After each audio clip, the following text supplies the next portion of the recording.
Today is December the 15th, 2019.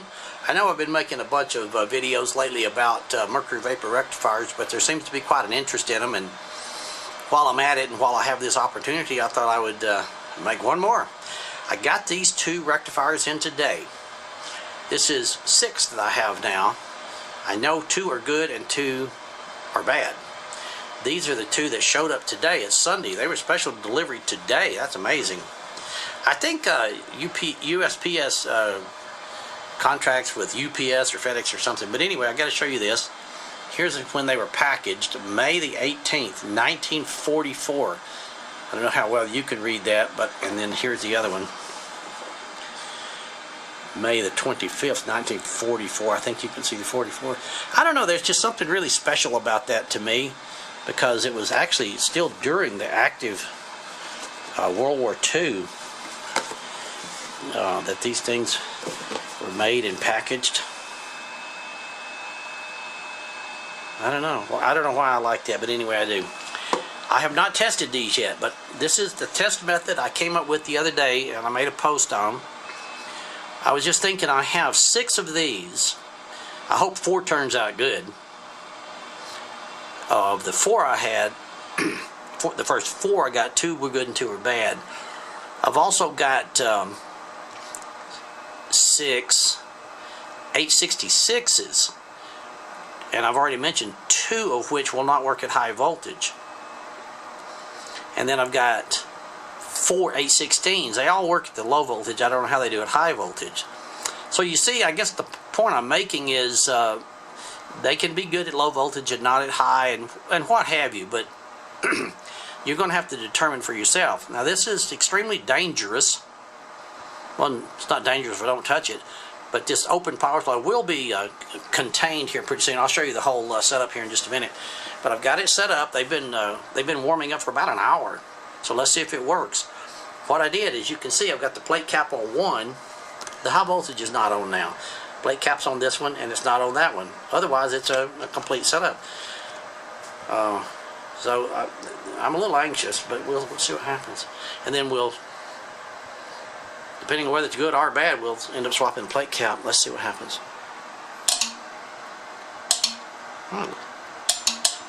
Oh, actually it looks good, doesn't it? See, all I'm doing is touching this out of the chassis.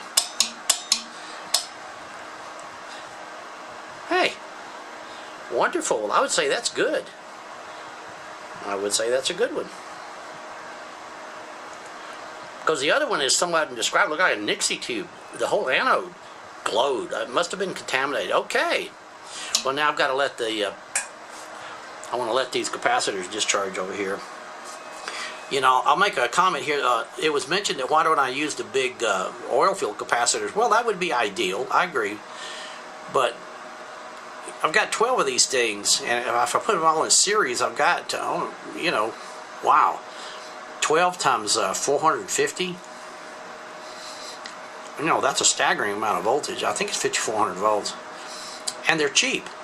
And if I put big oil-filled capacitors in here of, say, even 25 microfarads at 5,000 volts, the thing would be 2 feet tall, and maybe I'm exaggerating slightly, but it'd be huge, and it'd probably cost me a fortune.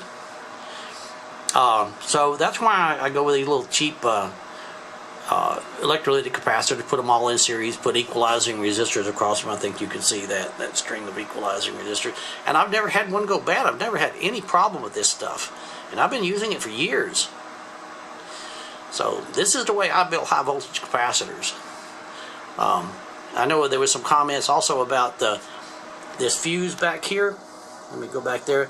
My so-called high voltage fuse, and it's a little dark in there. I don't think you can see it all that well.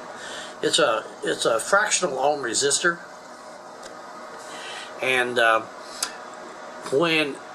if you short the output, the thing explodes, and there is about the width, almost the width, the length, however you want to say it, of the resistor difference between the 2 wires, because the wires just barely go into the end. So what that means is if you short the output and that thing explodes, that little resistor, that 1 watt resistor, and that's why I use a 1 watt instead of a half watt. to give it some space. When it does open up, it opens up a good, you know, 3/8 to a ½ inch, probably not a half, but you know, close to it, and it quits. That's far enough of a distance to make 2,000 volts, 2,500, even 3,500 volts quit. Okay, well, I gotta put the camera down, and I gotta change the anode connections. I don't want to try to do this while I'm photographing it. The capacitors probably aren't completely dead, but they should be run down. And then let's check the other one. Looks like that one is good. Okay, well, that only took about 15 seconds. As you can see, I removed the anode cap from this one, and I put one for the other side back on this one. Now we're going to test this one, and then we'll put the anode cap on both and test them. I hope it's good. Hey, I am really happy now. Now I've actually got 4 good ones. Excellent. I am very pleased with that. Yeah, you can tell the difference. I can see in the right one it's blue and the left one's kind of pink. Wow, good. Let's see. Let's turn that off. I probably shouldn't do this, so I probably won't. I'm used to taking chances. I'll put them both back on, and we'll test them real quick. Both of them. I'll let the capacitors die down a bit, though. Okay, it's been about 5 minutes. I waited that long for them to die down, and I put them both on. Let's test them now. I haven't done this before, so I'm not fooling you. Let's see if it works. I think it will. Oh, yeah. I'll turn that back on. There you go. Good ones. Very, very pleased. I'll put the gentleman's name that I bought these from out in California. I think he told me the story that he bought a Navy warehouse full of vacuum tubes several years ago, and that's how he got into selling vacuum tubes. Best fellow I've ever bought from. We had a good conversation over the phone. I'm 70, he's 75. Just really, I couldn't ask for better service. Okay, let me show you what I've put together here for the ham radio operator. I put my little ICOM IC736 right here. Got my scope down here to monitor it. That's a little Tektronix 485. Put the ICOM here. I can see that it gets a little washed out. The camera gets a little overwhelmed. And then right above that, I'm driving the 30L1. The 30L1 being driven by this little ICOM will do about 700 watts. Actually, this is a powerful little workhorse in a small package. I have to tell you, I'm really quite impressed with it. You can probably see the 811s. It's got 4 811s. And then just right above that, I have my signal generator that I'm always using. So this is my modern day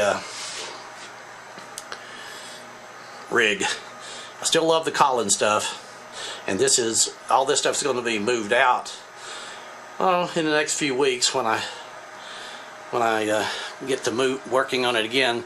Then I'll have the power supply here. This will be moved out, and I'll have the modulator in there, and then right up here I'll have the RF deck, and then right up here I'll have the exciter. And the RF deck is actually, I'm going to make this one work. This one right here. It's an 833. I'm going to set it up, change the bias on it, and so I can load this thing up as a Class C amplifier and plate modulate it. Thanks for watching. Stay safe. Hope documenting these MV rectifiers is worth the time and effort.